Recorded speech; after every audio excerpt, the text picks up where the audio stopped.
Maîtrise ta voix intérieure. Chaque jour, j'entretiens tellement de conversations avec tellement de personnes. Mais à la fin de la journée, la voix qui résonne encore et encore dans ma tête, c'est la mienne. Comme dit le dicton, la seule personne avec qui tu es sûr de parler toute ta vie, c'est toi. Tes amis, ta famille, ton copain, ta copine, ton mari, ta femme peuvent te quitter ou même arrêter de te parler. Mais toi, tu ne peux pas te fuir.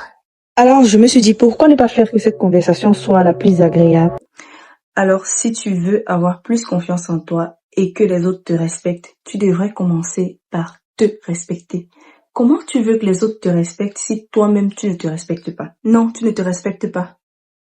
Tu ne peux pas dire à une personne que tu respectes qu'elle est moche, qu'elle est nulle. Elle vient te présenter son projet, tu dis qu'elle n'y arrivera jamais. Je vais prendre un exemple banal pour vous montrer à quel point la petite voix dans votre tête peut vous faire perdre tellement de choses.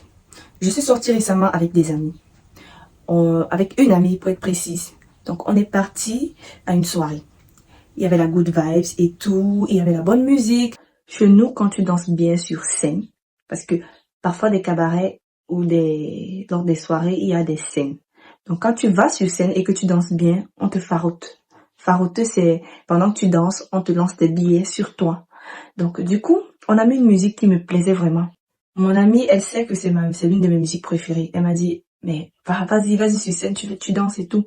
Je lui ai dit non, je peux pas. Pourquoi je lui ai dit non? Parce que j'avais vraiment envie de danser sur scène. Mais ma voix intérieure m'a dit, ah non, tu vas te foutre la honte. Non, tu vas pas bien danser et tout. Mais tellement la vibe était, et que j'aimais bien le son, je me suis mise à danser à ma place. Alors, après quelques temps, je dansais et tout, je me rends compte que il y a des regards braqués sur moi et que certaines personnes applaudissent même. Mais je me suis dit, what? Mais si j'allais sur scène, on allait me faroter. Mais comme je dansais sur place, ils se sont juste mis à me regarder et pour certains à m'applaudir. Vous voyez, j'ai raté quoi? J'ai raté l'argent. Peut-être même j'allais rentrer avec, je sais pas, beaucoup d'argent. Mais j'ai raté parce que je n'ai pas eu le courage d'aller sur scène. À cause de qui? À cause de la petite voix qui était dans ma tête, qui m'a dit que j'allais me foutre la honte. Donc, à partir d'aujourd'hui, on arrête de réclamer le respect chez les autres et on apprend à se respecter nous-mêmes. Et comment? On commence par bien se parler. Comment apprendre à bien se parler? Alors, à partir d'aujourd'hui, à chaque fois que tu te surprends en train de te faire une critique ou alors en train de te rabaisser, tout ce que tu as à faire, c'est de changer cette phrase en une phrase positive. Je sais pas moi. Tu peux par exemple dire je peux y arriver, ou de jour en jour je me sens mieux, ou je suis capable de tout faire, ou je suis là où je mérite, ou encore je suis tellement canon.